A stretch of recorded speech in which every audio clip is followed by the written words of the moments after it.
সারাক্ষণ যেহেতু অন্যায় আর অপরাধের জগতে বসবাস করে, সেই হিসাবে একটা মানুষের জীবনে অন্যায় আর অপরাধের অধ্যায় আসবে না এটা হতে পারে না। আসবেই, অপরাধ মানুষ কিছু না কিছু করবেই। এই অপরাধের জগতে, এই জগতে যখনই আমরা আসছি তখন থেকেই আমাদের অন্যায়, অবিচার, অপরাধ শুরু হয়েছে ধীরে ধীরে। জমিন পুত পবিত্র ছিল, আমাদের দ্বারা কলঙ্কিত হয়েছে। এটা আমাদেরকে মানতে হবে, স্বীকার করতে হবে।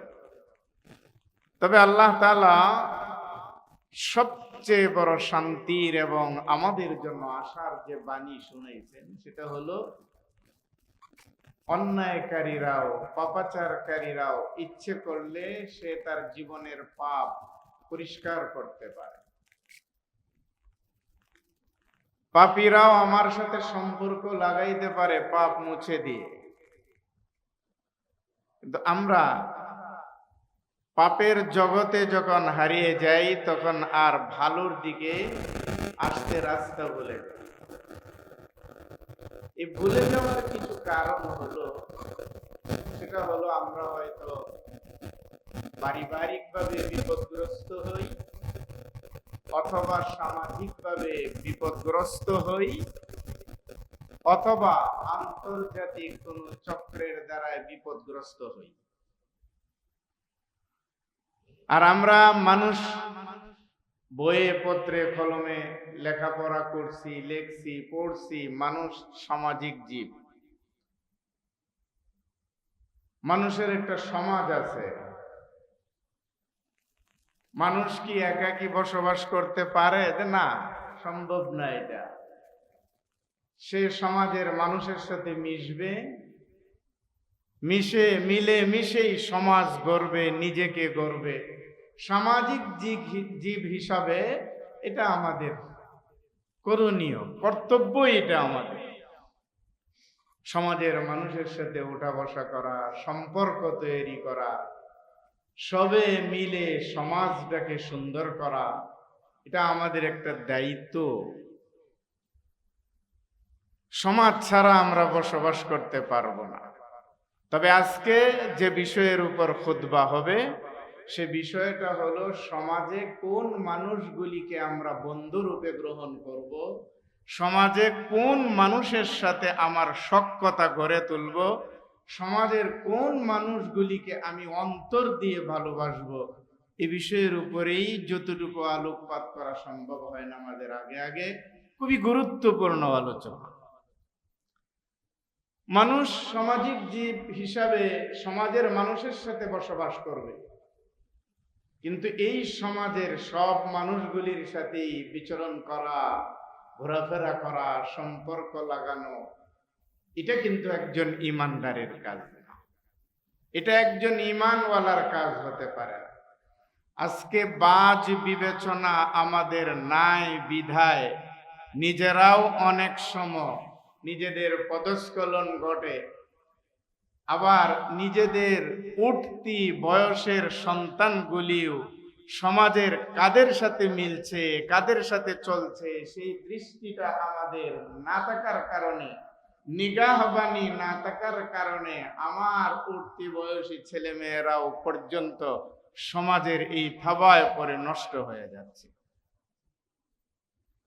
বলছিলাম, মনে আছে হয়তো, যেহেতু সন্তান আমাদের সম্পদ, এই সম্পদগুলি অবাধ বিচরণের কারণে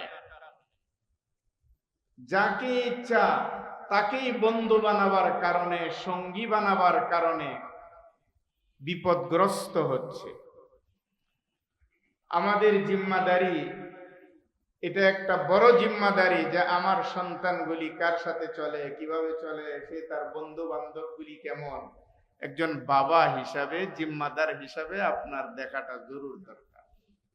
হ্যাঁ, যদি দেখতে না পারেন, আপনি ব্যর্থ হন, তাহলে মনে করবেন যে সে তারই অবাধ মেলামেশার কারণে, চলাফেরার কারণে কখন যে সে একটা খারাপ সম্প্রদায়ের সাথে মিশে যাবে, সে নিজে খারাপ হবে, পরিবারের ভিতরে একটা অশান্তি তৈরি করবে, এটা জানতেও পারবেন না, বুঝতেও পারবেন না। তখন খালি মাথায় হাত দিবেন, বুকে তাপড়াবেন, কি হলো কি হলো। এজন্য ইসলামে বন্ধু, আমরা যার সাথে চলি, আপনজনদেরকে বন্ধুই বলা হয়। আমাদের আপনজনগুলি, আমাদের বন্ধু বান্ধবগুলি কেমন হওয়া উচিত, ইসলাম শরীয়ত, আমাদের প্যারে নবী একটা দিক নির্দেশনা আমাদেরকে দিয়েছেন। তুমি যদি ঈমানওয়ালা হও তাহলে তুমি কাদের সাথে চলবে। কোরআনে আল্লাহ পাক দিক নির্দেশনা দিয়েছেন, রাসূলে হাদিসের ভিতরে একটা দিক নির্দেশনা দিয়েছেন। ডালাও ভাবে সবার সাথে কোনো ঈমানদার চলতে পারে না। একজন আল্লাহওয়ালা ডালাও ভাবে সে চলতে পারে না। তার কিছু বন্ধু বান্ধব হবে, যে বন্ধু বান্ধব গুলি দুনিয়াতেও কাজে লাগবে, আখিরাতের জিন্দেগিতেও কাজে লাগবে। এমন কিছু মানুষের সাথে সম্পর্ক তৈরি করতে হবে। ইয়া আইয়ুহাল্লাযীনা আমানুত্তাকুল্লাহ ওয়া কুনু মা'আস সাদিকিন। সরাসরি আল্লাহ পাকের কোরআনের আদেশ, ঈমান যদি আনো, তুমি যদি ঈমানওয়ালা হও, আমারে ভয় করো, আর জগতে চলো সৎ মানুষদের সাথে। অসৎ, দুর্নীতিবাজ, এদের সাথে তোমার চলাফেরা সম্ভব না যদি তুমি ঈমানওয়ালা হয়ে থাকো। আমারে ভয় করো, আর যারা সত্যবাদী, খোদার জমিনে সত্যকে প্রতিষ্ঠিত করতে চায়, তাদের সঙ্গ দাও, তাদের সাথে থাকো। আকুনু মা'আস সাদিকিন। রাসূল করিম সাল্লাল্লাহু আলাইহি ওয়াসাল্লামের হাদিসের ভিতরে একটা খুব সুন্দর একটা শব্দ তিনি বলেছেন, যে তুমি যে মানুষটারে বন্ধু বানাইবা, এই মানুষটার বন্ধু বান্ধব গুলি কেমন, আগে এটা দেখো। খুব খেয়াল করে শুনেন, তিরমিজি শরীফের হাদিসের ভিতরে আসছে, তুমি যদি একজনকে আপন বানাইতে চাও, তাহলে ওই মানুষটার আপনজনগুলি কেমন একটু দেখে নাও। তার আপনজনগুলি যদি ভালো হয় তাহলে তারে আপন বানাও, তার আপনজন মানুষগুলি যদি ভালো না হয়ে থাকে তাহলে তুমি বুঝো যে সেও ভালো না, তার সাথে তোমার সখ্যতা দরকার নেই। সহিহ তিরমিজি শরীফের হাদিস। এই বাজ বিবেচনার আলোকে যদি আমরা জীবন গড়তে চাই, তাহলে জীবনটা সুন্দর হবে,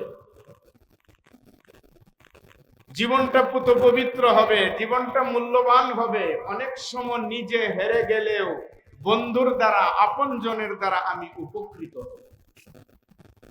এটা হলো একজন ঘনিষ্ঠ বন্ধুর, ভালো বন্ধুর একটা ফায়দা, একটা লাভ। আপনার দুনিয়াতেও পাইবে না, আখিরাতের জিন্দেগিতেও পাইবে।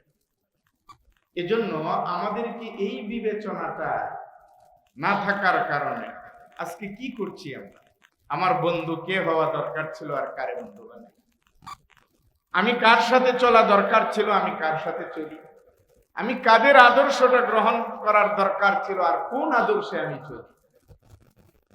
এই বেপরোয়া চলনের পিছনে একটা বিষয় এটাও, যে আমি যাদের সাথে চলি আসলে তারা যদি ভালো হতো তাহলে আমিও ভালো। যুবক ভাইয়েরা, তুমি চলবা 10টা এমন বন্ধুর সাথে যে বন্ধুগুলি একটাও নামাজ পড়ে না, তাহলে তুমি কেমনে নামাজি হইবা? এটা কি সম্ভব? সম্ভব।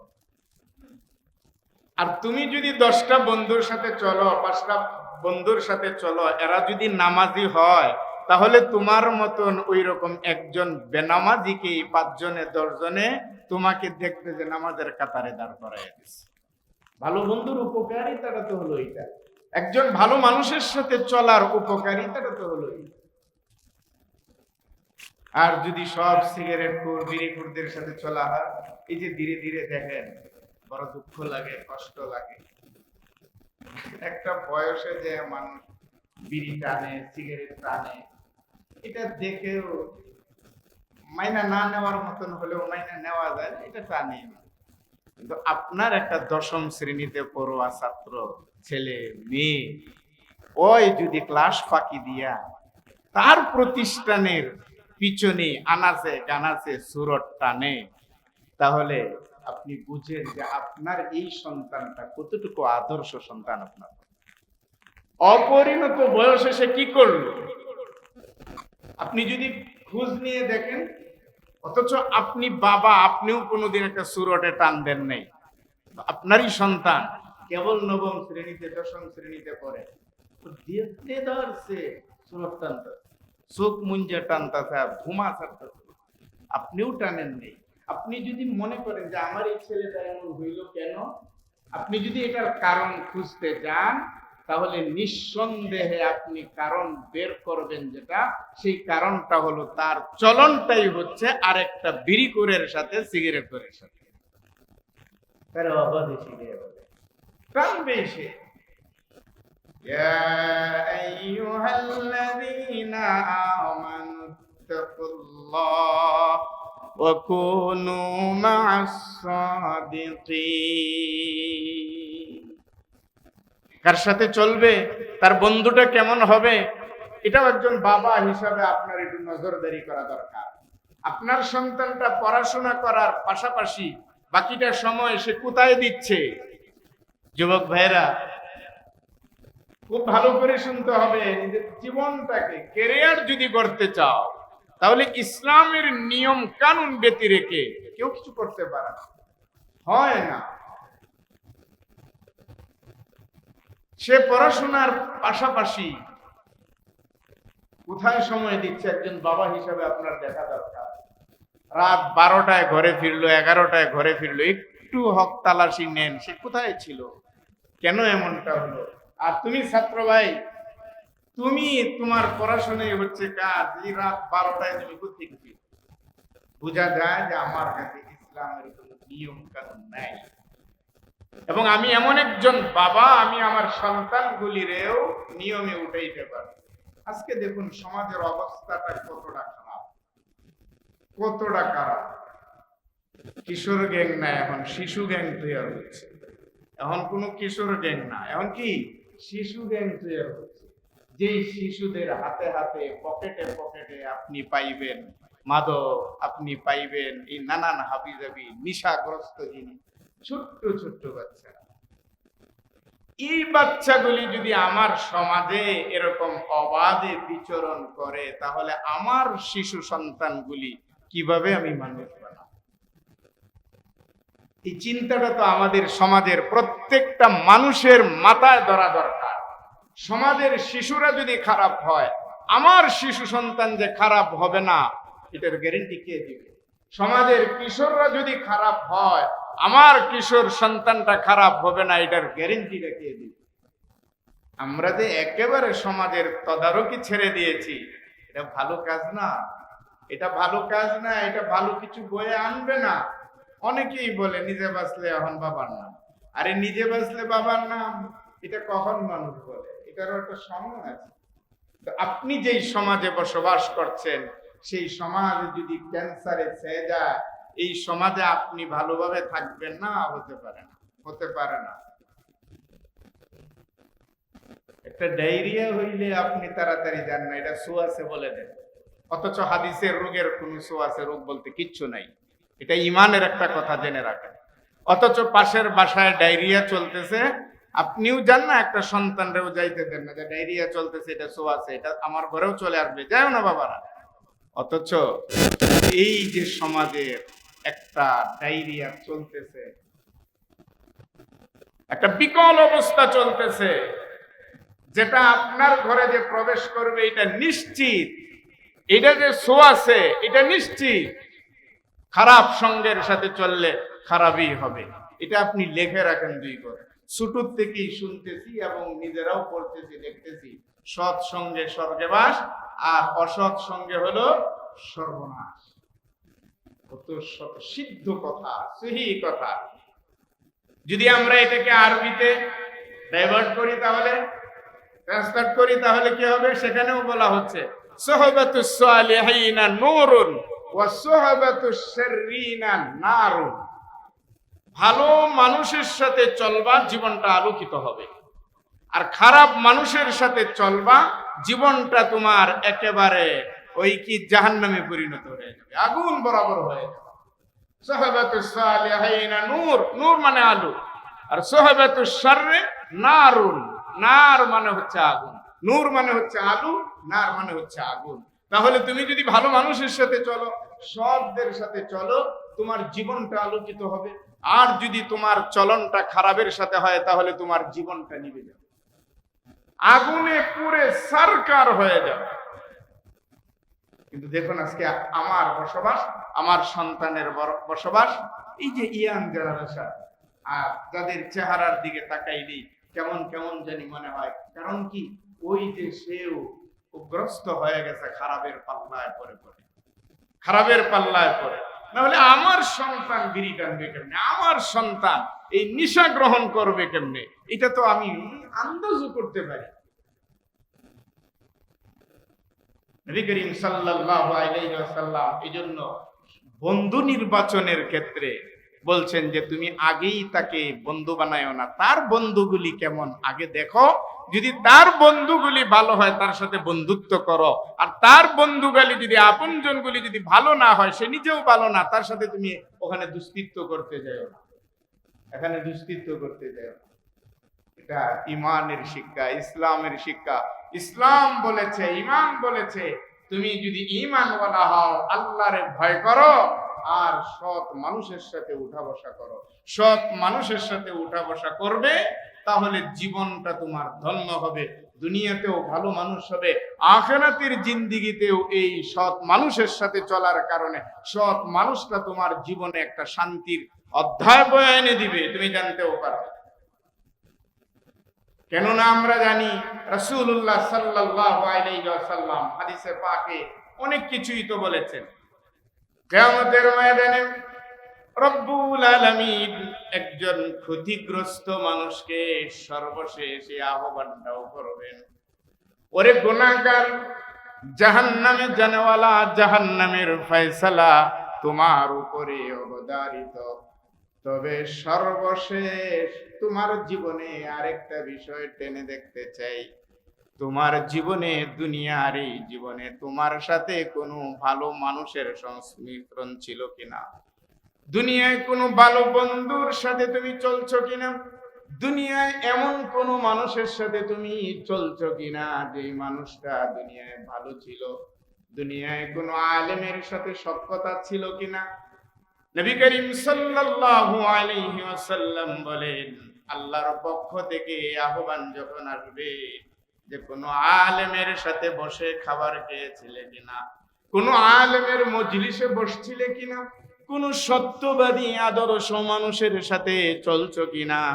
যদি পজিটিভলি পাওয়া যায় যে হ্যাঁ, আমি একদিন আলেমের সাথে বসেছিলাম, তার মজমায় বসেছিলাম, তার দস্তরখানায় বসেছিলাম, ভালো মানুষের সাথে কিছু সময় আমি দিয়েছিলাম, আল্লাহর নবী বলেন, তাহলে এটাও উসিলা বানায়া আল্লাহ তোমার জীবনের সব ক্ষমা করে দিবে।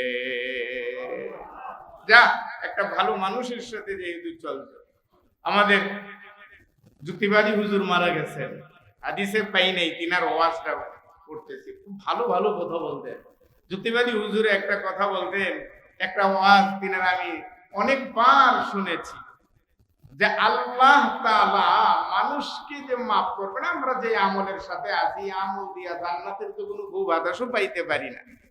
সর্বশেষ আল্লাহ তাআলা যখন একজন নবীর ডাক দিবেন, আইয়ুব, আমার নবী, এই আইয়ুব নামে এই ময়দানে কোনো মানুষ আছে কিনা, যদি থাকো তাহলে আইয়ুবের সাথে দাঁড়ায়া যাও, আইয়ুব যেদিকে যাবে তোমাদেরও সেই দিকের জন্য রাস্তা পরিষ্কার করে দিব আমি আল্লাহ। ঠিক এই অবৈধ শোনার পরে যখন আরেকজনকে ডাক দেওয়া হবে, তখন বলা হবে না যে এই নামের কে আছো তোমরা, আরেকজনকে ডাক দেওয়া হবে, নবী সুলাইমানকে ডাক দেওয়া হবে। ওই ময়দানের ভিতরে সুলাইমান নামক যত মানুষ আছে দাঁড়ায় যাবে, আল্লাহ পাক বলবেন তোমরা দাঁড়াইলে কেন? তখন বলা হবে, আয় আল্লাহ, আপনি তো সুলাইমান বলে ডাক দিয়েছেন, কেমনে আর বসে থাকি। আল্লাহ তাআলা বলবেন, আমি তো আমার নবী সুলাইমানকে ডাকছি, যেহেতু সেই সুলাইমানের নামের সাথে নাম মিলে গেল আর তোমরাও দাঁড়ায়া গেলা, আমি তোমাদের বঞ্চিত করব না। যাও নবী সুলাইমানের দলভুক্ত হয়ে যাও। কি এক অপূর্ব সুযোগ আমাদের জন্য!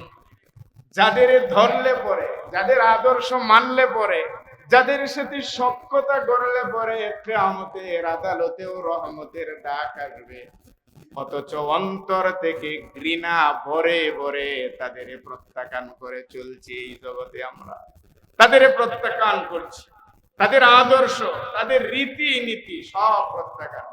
কিয়ামতের ময়দানে আমাদের কি হবে? আমাদের হবেটা কি? নিজেদের হাত দ্বারা নিজেদের সূরা ফুরকানের 27, 28, 29 নম্বর আয়াতে আল্লাহ পাক বলছেন, وَيَوْمَ يُعَضُّ الظَّالِمُ عَلَى يَدَيْهِ يَقُولُ يَا لَيْتَنِي اتَّخَذْتُ مَعَ الرَّسُولِ سَبِيلًا يَا لَيْتَنِي لَمْ أَتَّخِذْ فُلَانًا خَلِيلًا। কি বলছে আল্লাহ পাক?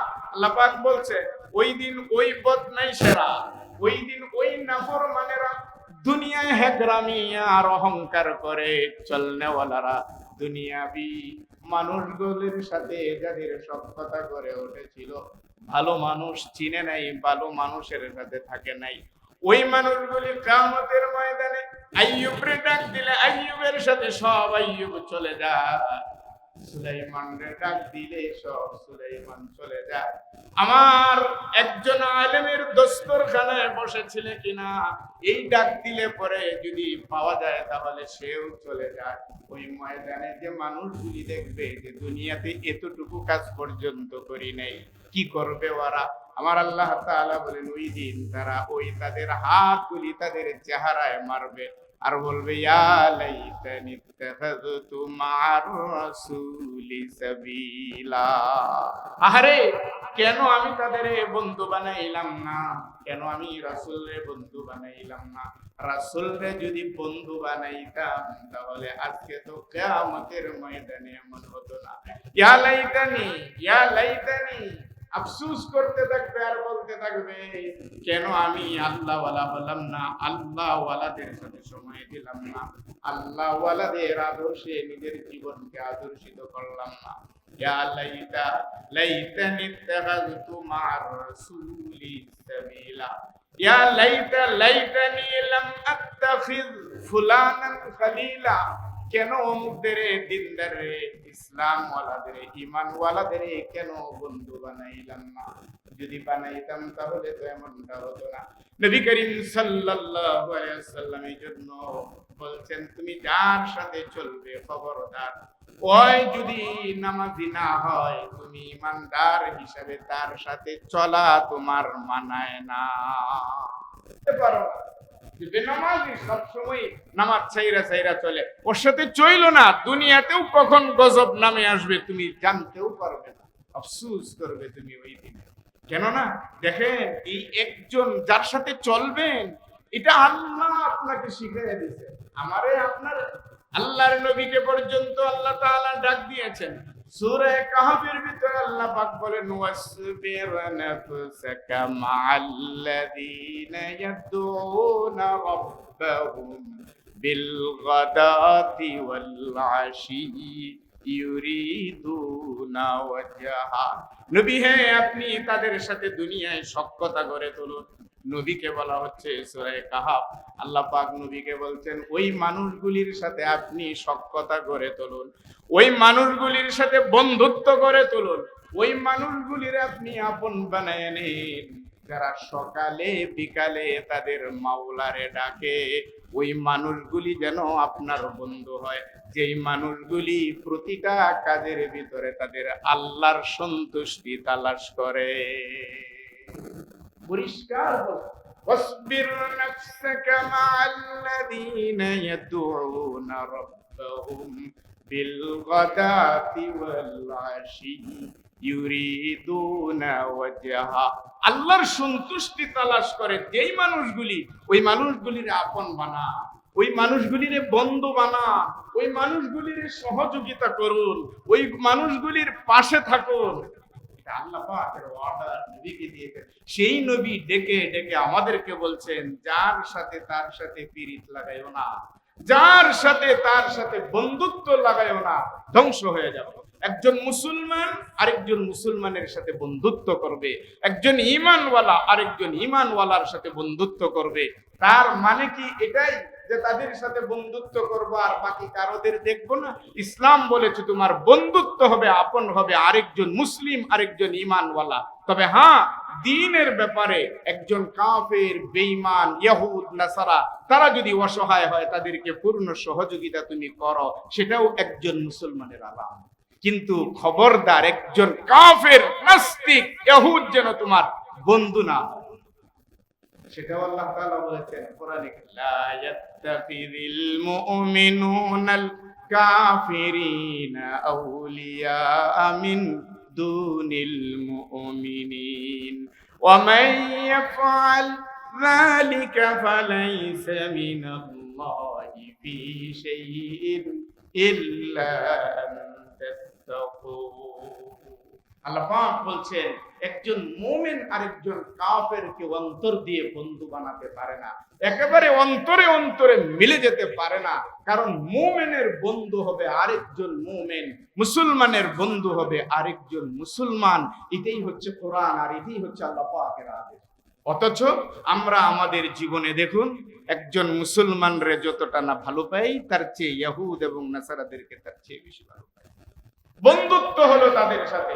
অথচ আল্লাহ পাক বলেন, ওয়া মান ইয়াফআল যালিকা ফালাইসা মিনাল্লাহি ফি শাইইন ইল্লা আন তাত্তাক। কেউ যদি এরকমটা করে বসে, কেউ কোন মুসলমান যদি তার জীবনটা একজন কাফের, নাস্তিক, বেঈমানরে দিয়ে দেয়, ধ্বংস করে লাইছে, ওর জীবন শেষ, আখিরাত বরবাদ, দুনিয়া বরবাদ। একজন প্রকৃত মুসলমানের বন্ধু হবে আরেকজন প্রকৃত মুসলিম, একজন প্রকৃত মুমিনের বন্ধু হবে আরেকজন প্রকৃত মুমিন, একটা প্রকৃত মুসলিম দেশের বন্ধুত্ব হবে আরেকটা মুসলিম দেশের সাথে, একটা কাফেরের সাথে নয়, কাফের দেশের সাথে নয়। সর্বদিকে দেখুন, ব্যক্তি জীবন থেকে শুরু করে সামাজিক জীবন, যেই সমাজে বসবাস করে আমাদের সমাজ, যেটা মানুষ সামাজিক জীব হিসাবে সমাজ ছাড়া বসবাস করতে পারে না। আজ দেখুন, সেই বা ব্যক্তি, পরিবার, সমাজ, দেশ, সর্বক্ষেত্রে যদি আমরা দেখি, তাহলে আমাদের বন্ধু, আমাদের আপনজন ইহুদ এবং নাসারা। তার চেয়ে আর আপন কেউ আমরা করতে পারি, কিছুই করতে পারি। সর্বক্ষেত্রে, সেটা দ্বীনের ক্ষেত্রে, অন্যান্য সব কিছুর ক্ষেত্রে। এই যে না বুঝার কারণে এদেরকে যে আপন বানাইলাম, এদের যে বন্ধু বানাইলাম, আমাদের হাসর নাসর তো এদের সাথেই হবে সব ক্ষেত্রেই। এই যে দেখেন, বিশ্বকাপ খেলা তো শেষ হইল, এই যে বিশ্বকাপ খেলার ভিতরে যে উন্মাদনা মুসলিম দেশ হিসাবে দেখায়, এখন খেলা শেষ, এখন বলি যেহেতু খেলা চলাকালীন সময়ে, এখন বলার অর্থ হলো মানুষের জীবনে অন্যায় হয়, অপরাধ হয়। এই অন্যায় আর গুনাহকে মুছতে হলে দুইটা জিনিস লাগে। দেখেন ভালো করে শুনেন, আপনার গুনাহকে মুছতে গেলে দুইটা জিনিস লাগে। একটা হলো তওবা লাগবে এই গুনাহ মুছতে, আর না হলে এই গুনাহ মুছতে জাহান্নামের আগুন লাগবে। দুইটা জিনিস দ্বারা গুনাহ মুছা যায় না। একটা হলো তওবা দিয়ে মুছা যায়, আর আরেকটা হলো জাহান্নামের আগুন দিয়ে মুছা যায়। তওবা সুযোগ হবে। এই যে একটা সারা দেশের উন্মাদনা, আমাদের দেশে এই যে ব্রাজিল আর আর্জেন্টিনা, যে আমাদের এই যে যুবক ভাইয়েরা এই যে মারামারি দহরম করলো, আর্জেন্টিনার কয়টা প্লেয়ার মুসলমান, ব্রাজিলের কয়টা প্লেয়ার মুসলমান ছিল? কালকে এক ভিডিও দেখলাম ভাইরাল হয়েছে, যে এইটা আর্জেন্টিনার জন্য যা করছে দেখাইছে, অনেক কিছু আর পাশের সেও বলে আপন তাকে শয়তান। আউযুবিল্লাহ, একবার জোরে বলেন, বাপের সে বলে আপন ওই শয়তান। অথচ এই আর্জেন্টিনা এবং এই ব্রাজিল এমন দুইটা দেশ, যেই দেশে প্রকাশ্যে কোনো মুসলমান আকাম দিতে পারে, যেই দেশ দুইটাতে প্রকাশ্যে কোনো পাঁচটা মুসলমান একত্রিত হয়ে তাদের প্রোগ্রাম করার কোন সুযোগ সেই দেশ দিতে নেই। যত বেশি নিধন, কত বেশি এই দুইটা দেশে সর্বাগ্রে আপনি পাইবেন। আরো শুনলে আশ্চর্য হবেন, ভাইরে আমার, এই যে টাকা দিলাম, খেলা দেখলাম, পতাকা উড়াইলাম, মরলাম, একটু ভালো করে আর্জেন্টিনার প্রেসিডেন্ট গতকালকে দেখছেন আপনারা, হয়তো পত্রিকায়ও দেখছেন, আর্জেন্টিনার প্রেসিডেন্ট তিনি কি ঘোষণা দিতে, এই বিশ্বকাপ থেকে যা আয় হবে সম্পূর্ণ আয়ের টাকাটা সে ইসরায়েলের ক্ষতিগ্রস্ত মানুষের জন্য খরচ করবে। সে ঘোষণা দিতে এই বিশ্বকাপের যত পাওনা, যত টাকা পাবে সবটা সে ইসরায়েলের ক্ষতিগ্রস্ত শিশু এবং মানুষের জন্য সে খরচ করবে। মুসলমানের কথা, তুমি যখন আর্জেন্টিনার খেলা দেখে, এই যে রাত কাল না পরশু দিনই তো ফাইনাল গেল না, যে ঘুমাইতে দেয় নাই, মাথায় ঘুমাইতে পারে না, এই যে খেলাটা গেল,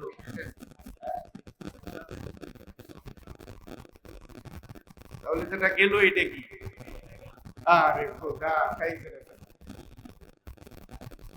ঘুমানো যায় নাই, ঈমানওয়ালারা ঘুমাইতে পারে না। ঈমানওয়ালারা যখন তাহাজ্জুদের সিজদায়, আর এই দুষ্ট প্রকৃতির ঈমান আর মুসলিমের সন্তানগুলি কি করলো, যেই সময়ের ভিতরে বাংলাদেশে এই বোমা ফুটায়া তারা উদযাপন করলো আর্জেন্টিনার জয়, ঠিক সেই সময়ে গাজা এবং ফিলিস্তিনে বোমা মেরে মানুষকে ক্ষত বিক্ষত করছে। এই হলো মুসলমান, তাদের সাথে সখ্যতা করছে। কে তোমাদের আপন? এই যে অবস্থাটা হয়ে গেল, এই যে অবস্থাটা, এই যে একটা পরিচয় আমরা তুলে ধরলাম, তুমি খেলা পাগল, মানলাম খেলা পাগলই, মুসলিম দেশগুলি খেলছে, এদের লোকে থাকো, জায়েজ নাই। আবার ফতুয়া নিয়ে না যে হুজুর বলছে মুসলিম দেশ হলে থাকুন যাইব। তুমি খেলা পাগল, যদি তোমাকে সাপোর্ট করতেই হয়, তাহলে ইরানের মতন একটা দল আসলো, মিশরের মতন একটা দল আসলো, এরপরে মুসলিম দেশগুলির জন্য একটা পতাকা নাই, একটা বোমাবাজি নাই, একটা নাস্তার কোনো আয়োজন নাই, তুমি মুসলমান কেমনে হলো? এটা কি করলা তুমি? ومن يتخذ المؤمنين الكافرين لا يتخذ المؤمنين الكافرين أولياء من دون المؤمنين। কোন মুমিনওয়ালা, কোন মুমিন কাফেরের জন্য নিজের রক্ত দিতে পারে না, বেঈমানের সাথে অন্তর দিয়ে সখ্যতাটা পর্যন্ত গড়ে তুলতে পারে না। নিষেধ করেছেন যিনি আমাকে সৃষ্টি করেছেন, তিনি কখনো করবে না এরকম। যদি তুমি ঈমানওয়ালা হও, তুমি একজন ঈমানওয়ালা হয়ে যদি বেঈমানের জন্য দরদ দেখাও, রক্ত দাও, মরে যাও, জাহান্নামের দরওয়াজাগুলি কিন্তু তোমার জন্য তুমি খুলে নিলে, খোলা হয়ে যাবে তোমার জন্য। আল্লাহ রাব্বুল আলামিন বলছেন, এটা কখনো তুমি তাদের সাথে এমন বন্ধুত্ব করবে না। সর্বশেষ আয়েশা এই কথাটুকু বলার, এই বক্তব্যটা দেওয়ার শুধুমাত্র একটাই আশা, সে আশার কথা একটু আগেই বলছিলাম, যা করছি তো অপরাধ হইছে, মানুষরে ঘুমাইতে দেই নাই, অযথাই কাফের বেঈমান নাস্তিকদের নাচানাচি করলাম, যেগুলি মুসলমানদের সহ্যই করতে পারে নাই। কি পরিমাণ অন্যায় আর অপরাধ হইছে, এই অপরাধ আবার কে ক্ষমা করবে? আমার রাসূল শিখাইছেন এই অপরাধ ক্ষমার জন্য দুটি জিনিস, একটা হলো তওবা আর আরেকটা হলো জাহান্নামের আগুন। তুমি যদি ইচ্ছে করো তোমার এই গুনাহ আর অন্যায় অপরাধগুলিকে তওবা দিয়ে পরিষ্কার করতে পারো, তওবা করে, তওবা করে। এখন তো বলবে যে হুজুর তওবাটা কেমনে করব, সব কিছু দেখে আসছে, আমি তো ভাবছিলাম যে ফাইনাল হয়ে গেছে, এখন তো ফাইনাল সামনে রয়ে গেছে। হে মুসলমান, তওবা করে দাও, ফাইনাল বাদ দাও, কাফের বেঈমানদের কিসের ফাইনাল, আর দেখবো না। এখনই সেই প্রতিজ্ঞাবদ্ধ হয়ে যা হয়ে গেছে তার জন্য তওবা করে নাও, আমার আল্লাহ মাফ করে দিবে। আর যদি এই গুনাহ আর অন্যায় যদি তওবা দিয়ে ক্ষমা না করা, তাহলে মনে করতে হবে জাহান্নামের আগুনে পুরে পুরে পুরে পুরে এই গুনাহগুলিকে আমাকে মাফ করাইতে হবে, ক্ষমা করাইতে হবে। আল্লাহ তাআলা যেন এই সহি কথাগুলি, ঈমানের এই কথাগুলি, ঈমান আকীদা হেফাজতের কথাগুলিকে সত্যিকার ঈমানি দিল দিয়ে যেন যেভাবে শুনলাম ঈমানি দায়িত্বে শক্তি দিয়ে যেন আমরা সেগুলি পালনও করতে পারি। আল্লাহ তাআলা যেন সেই তৌফিক আমাদেরকে দান করেন, আমরা বলি আমিন। তাহলে খুতবার বিষয় হলো, আমি একজন মুমিন হিসাবে, মুসলমান হিসাবে আমার চলন হবে ভালো মানুষের সাথে, আরেকজন ঈমানওয়ালার সাথে কখনোই আমি খারাপ মানুষের সাথে মিশবো না। খারাপেরা আমাকে খারাপ বানাবে, নির্ঘাত এটার ব্যত্যয় ঘটাবে। খারাপের সাথে চললে খারাপ আমাকে বলতেই হবে। আর খারাপের দাম, খারাপের মর্যাদা দুনিয়ার আদালতে থাকলেও আল্লাহর কাছে বিন্দু পরিমাণ কোনো মর্যাদা তাদের নেই। ক্ষতিগ্রস্ত হয়ে যাব আমরা। এজন্য আসুন মেহেরবানি করে আমরা নিজেরা, আমরা আমাদের বন্ধু বান্ধব আপনজন বানাবার ক্ষেত্রে দেখে নেই আমাদের ছেলে মেয়েগুলিও কোথায় কে চলছে, কি করছে না করছে, এই রাত দিন সময় কোথায় দিচ্ছে, কি করছে, কাদের সাথে মিশছে, একটু দেখি। না হলে আমাদের ইয়াং জেনারেশন, আমার কলিজার টুকরা সন্তানটা, এটা যে ইয়াবা করার বাবা করে হবে না, সন্ত্রাস হবে না, কে বলেছে? এটা যদি আজকে ওর দুই টুটের ভিতর দিয়ে বিড়ি চলে আর সিগারেট চলে, আগামী দিনে হয় ইয়াবা খাবে না, নিশা খাবে না, এটা কে বলেছে? যেন আমার এই কলিজার টুকরা সন্তানগুলিকেও হেফাজত করব। ভালো বন্ধুদের সাথে মিশুক, কোনো আপত্তি নেই, ধন্যবাদ থাকবে যার বন্ধুগুলি হবে নামাজি, বেনামাজি, তারপরে ওই রকম বেপরোয়া জীবন যাপনে চলনে মানুষদের সাথে যেন আমার সন্তানগুলি না মিশে। একজন মুসলমান হিসেবে সেই দায়িত্ব আমাকে নিতে হবে। আল্লাহ তাআলা এই কথাগুলিকে বুঝার তৌফিক আমাদের দান করুন, আমরা বলি আমিন।